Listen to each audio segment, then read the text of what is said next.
कहते हैं जरूरत आविष्कार की चाची है, मेरा मतलब जननी है। लेकिन कूटनीति की दुनिया में संकट वफादारों की जननी है।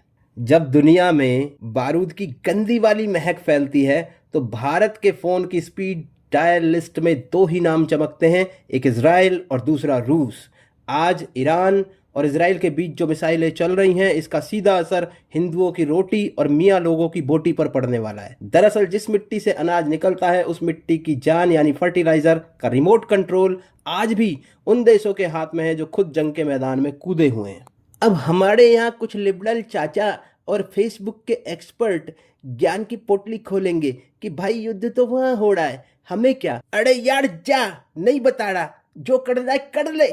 आधिकारिक डेटा के अनुसार भारत अपनी उर्वरक आवश्यकताओं का एक महत्वपूर्ण हिस्सा पश्चिम एशियाई देशों से आयात करता है। तकनीकी रूप से यूरिया और नाइट्रोजन आधारित उर्वरक नेचुरल गैस और क्रूड ऑयल के डाउन स्ट्रीम बाई प्रोडक्ट्स होते हैं। यानी जब ये खाड़ी देश जमीन से तेल निकालते हैं तो उससे निकलने वाली गैस और रिफाइनिंग अवशेषों से यूरिया तैयार किया जाता है। अब इसे दूसरे लॉजिक से समझ ले भाई, ये तेल की भट्टी से निकलने वाली खुरचन है। जैसे गन्ने से चीनी बनती है और बचा हुआ कचरा कागज बनाने के काम आता है, वैसे ही ये देश तेल बेचकर मलाई खाते हैं और कचरे से यूरिया बनाकर हमें ही महंगे दाम पर बेचते हैं। लेकिन जैसे ही ईरान इजराइल तनाव के कारण सप्लाई रुकी, इन बाई प्रोडक्ट्स के दाम रॉकेट हो गए। यहाँ हालत वैसी हो गई जैसे कहते हैं हाथ कंगन को आरसी क्या और पढ़े लिखे को फारसी क्या। जब संकट सामने खड़ा होता है तो सारी कूटनीति धरी रह जाती है। अरे जब तक शांति थी, शीतल भी थी, प्रगति भी थी और विकास भी था। लेकिन जैसे ही युद्ध शुरू हुआ, इन देशों ने सप्लाई ऐसे काटी जैसे कोई पुराना उधार मांगने पर दोस्त अचानक फोन ब्लॉक कर देता है। जब अरब देशों से सप्लाई बाधित हुई तो भारत के साथ साथ वियतनाम, थाईलैंड, इंडोनेशिया जैसे दक्षिण पूर्वी एशियाई देश भी अल्टरनेटिव ऑप्शंस की तलाश में पागलों की तरह वैश्विक बाजार पर टूट पड़े। अमेरिका और रूस के बाजारों पर इतनी भीड़ बढ़ गई कि मार्केट इक्विलिब्रियम पूरी तरह ध्वस्त हो गया। मांग बढ़ी, आपूर्ति घटी और परिणाम यह हुआ कि यूरिया के दाम कुछ ही हफ्तों के भीतर 300% तक उछल गए।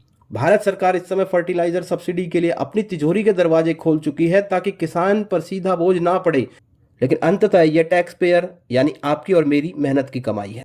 वैसे जिस तरह भारत सरकार इस संकट को भांपकर रूस में निवेश कर रही है, ठीक उसी तरह एक जागरूक नागरिक के तौर पर आपको भी सही जानकारी में निवेश करना चाहिए। देखिए, कूटनीति की ये गहरी परतों वाली खबरें अक्सर शोर शराबे वाले न्यूज़ चैनलों पर खो जाती हैं। अगर आप चाहते हैं कि वैश्विक राजनीति और भारत के इस मोर्चे की हर छोटी बड़ी खबर आप तक बिना किसी मिलावट के पहुंचती रहे, तो इस चर्चा के साथ जुड़ना आपके लिए अनिवार्य है। नीचे जो सब्सक्राइब बटन है वो दरअसल आपका नॉलेज रिजर्व है। इसे अभी दबाएं और मोर्चा के इस डिजिटल दस्ते का हिस्सा बने ताकि जानकारी के अभाव में आप कोमा में न चले जाएं। चलिए अब वापस लौटते हैं रूस के उस शहर पर जो भारत की किस्मत बदलने वाला है, तोगियाती। सरकार ने अब इस ब्लैकमेलिंग से बचने के लिए रूस के औद्योगिक केंद्र तोगलियाती में अपना मोर्चा खोल दिया है। यहाँ लगभग $2.5 बिलियन की लागत से एक अत्याधुनिक यूरिया प्लांट स्थापित किया जा रहा है। रूस की कंपनी तोगलियाती अज़ोट और भारत सरकार के बीच ये एक स्ट्रेटेजिक जॉइंट वेंचर है। तकनीकी डेटा और लाभ, प्रोडक्शन कैपेसिटी, ये प्लांट सालाना 20 लाख टन यूरिया उत्पादन करेगा। रॉ मटेरियल का एडवांटेज इसमें यह है कि रूस के पास दुनिया का सबसे विशाल प्राकृतिक गैस भंडार है। फैक्ट्री वहीं लगाई जा रही है जहां फीड स्टॉक प्रचुर मात्रा में उपलब्ध है। सेल्फ रिलायंस मिलेगा। ये जो निवेश है ये भारत को मिडिल ईस्ट की अस्थिरता से डीलिंक कर देगा। यहाँ एक बौद्धिक बात समझिए, कूटनीति में स्वतंत्रता का मतलब केवल झंडा फहराना नहीं बल्कि अपनी बुनियादी जरूरतों के लिए आत्मनिर्भर होना है। अगर आपकी रसोई की चाबी किसी ऐसे व्यक्ति के पास है जो खुद युद्ध में व्यस्त है तो आपकी थाली कभी भी खाली हो सकती है। आने वाले दशक में फर्टिलाइजर वॉर शुरू होने वाला है। जो देश खाद को कंट्रोल करेगा वो दुनिया के खाने की मेज को कंट्रोल करेगा।